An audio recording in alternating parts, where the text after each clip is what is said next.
and astonished because, you know, like that poem, I've got my name on the river, I've got my name on the sea. All the world and everything I see belongs to me. I used to ask my mother, who made the stars? Who are they for? She said, they're yours. How about the trees? They're mine. The birds are mine. So I lay claim on them. You can lay claim on them too. There's enough to go around. Your life that if a horse throws you, it's important to get back and ride again. Otherwise, you'll always be afraid to ride a horse. That is because falling off is the freshest mental image you've stored in your mind. You need to cover it with a success image. We all have the tendency to shy away from any place or experience where we've been a failure. A skier going down a ski slope in a race and falls and has a real bad fall, the next time passing that same point, if they flinch because of a remembrance of that previous fall, could lose the race because it's not only counted in seconds or in hundreds, it's now an electronic clock by thousands.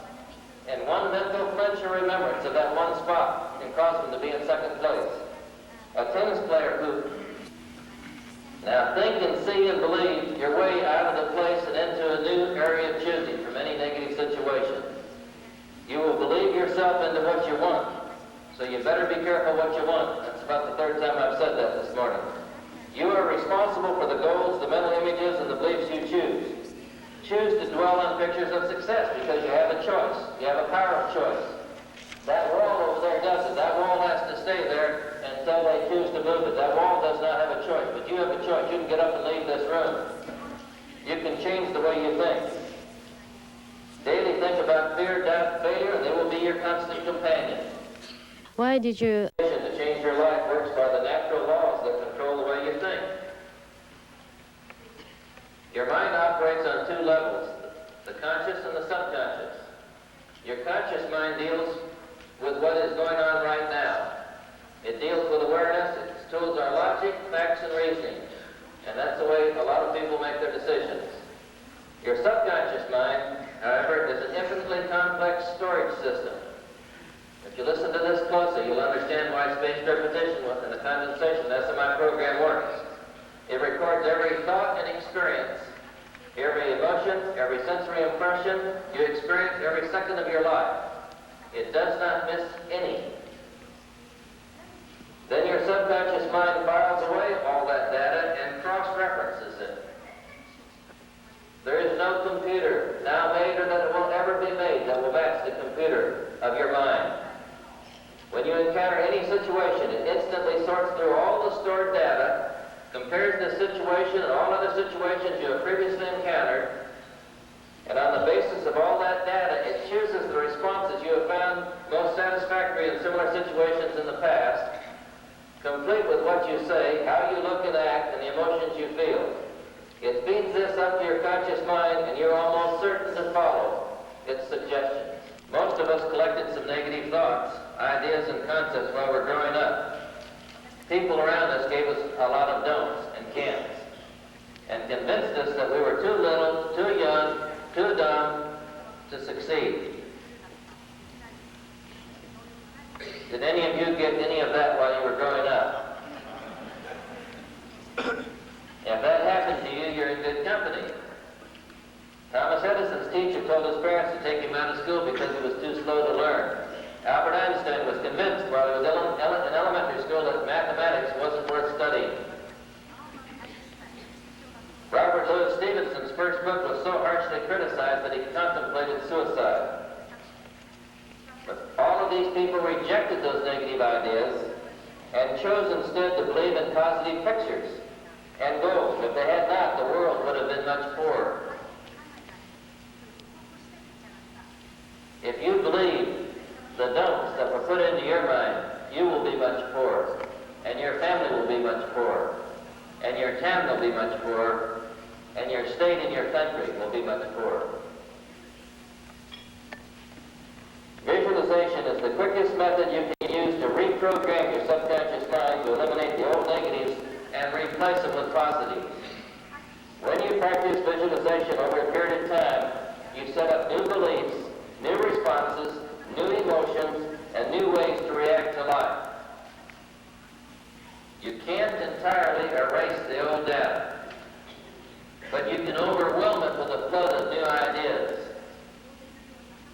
spaced repetition.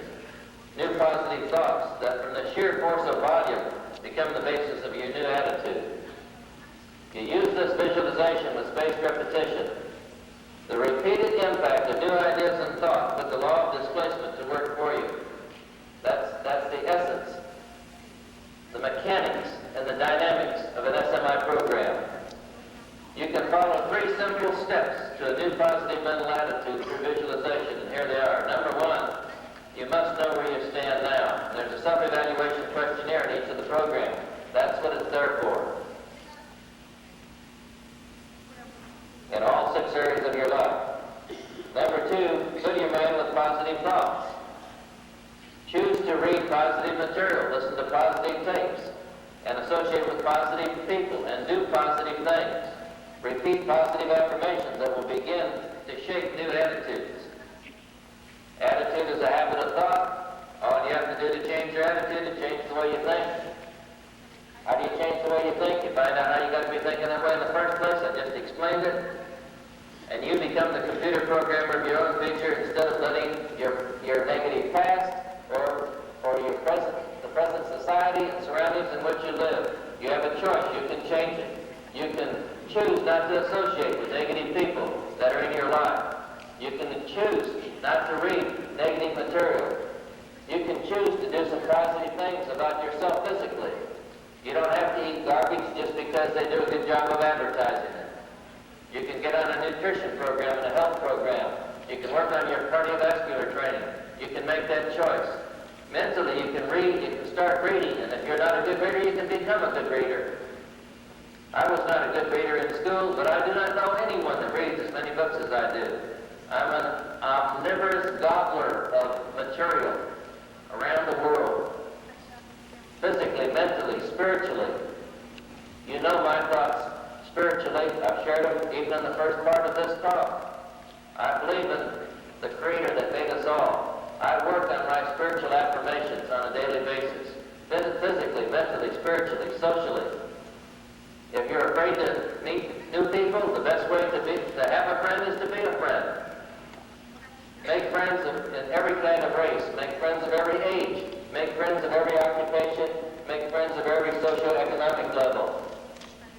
Physically, mentally, spiritually, socially, financially. If you've been told that people have had money stolen, or if you have a negative connotation, you can think back. I think I wrote an article a few years back, it's no sin to be rich. I had some problems with some salespeople at one time that made a lot of money and felt guilty about it. I'm telling you, I've been rich and poor both, and rich is better. I mean, don't knock it if you haven't tried.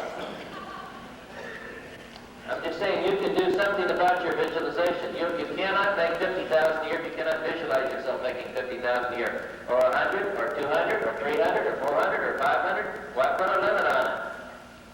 You do not know what day you're going to die. Now that you know how good you can become. That's left up to you as an individual.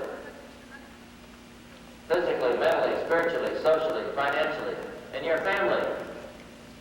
What obligation did you take with your family? What are your responsibilities to your family? What do you do about it? What kind of plans do you make? What kind of bad habits do you have with your family? What kind of good habits should you have? You have to think about it. If you need some information, there's plenty of information you can read on it.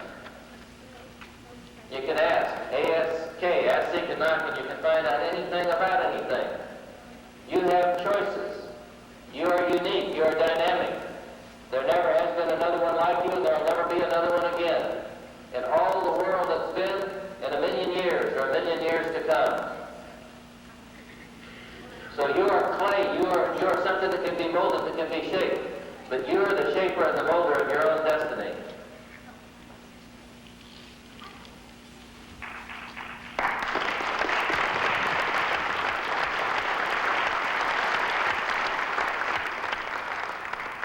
Third, visualize a new life. Spend some time every day in a quiet place alone.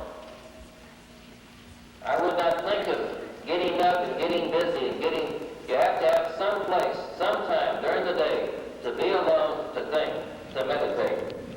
Relax and fill your mind with pictures of the new life you want. See your new life in vivid, three-dimensional, full-color detail.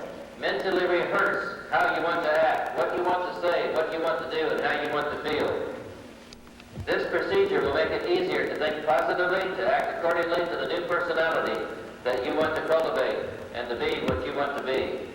Mentally imagine, mental images act as stimuli to both the conscious and the subconscious mind.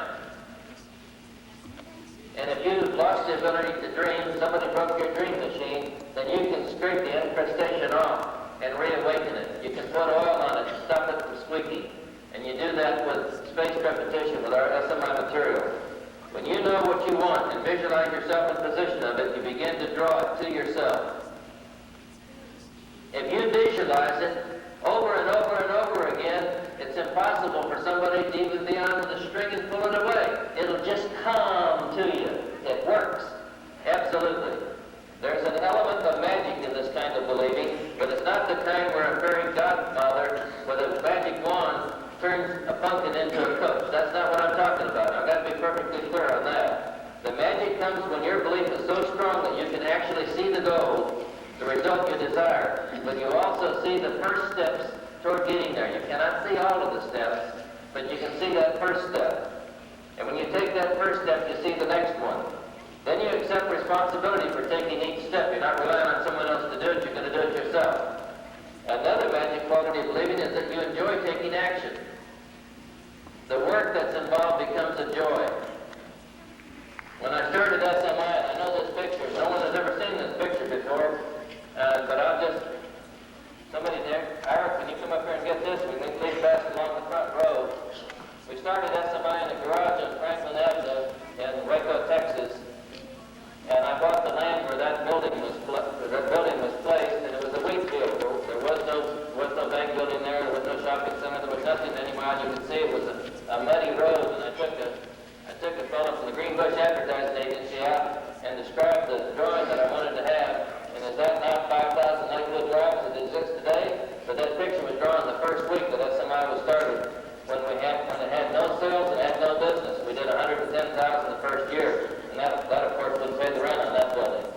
So I took the building and hung it in there, and the people in Waco, Texas called SMI the House of Cards.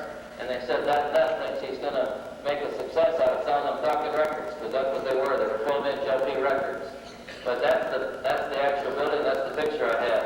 I've done the same thing with everything I've ever wanted, everything I've ever wanted to do. Now, I'm not saying that to get any strokes or bragging myself. I'm just saying that I've got conviction about it because I've experienced it. I've lived it in my own life. It's from my toenails to my eyeballs. It's in my white corpuscles and my red corpuscles. I believe because I can't help believing, because I've been conditioned to believe, because I chose to condition myself to think positive.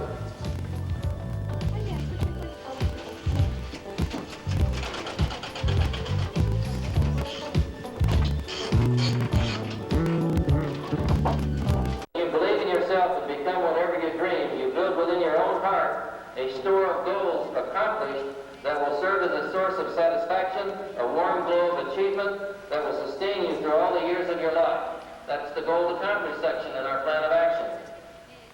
These words of Thoreau describe the inner peace you can enjoy when you believe in yourself and work on your dreams. Perhaps what moves us in winter is some reminiscence of far-off summer. What beauty in the running brook, what life.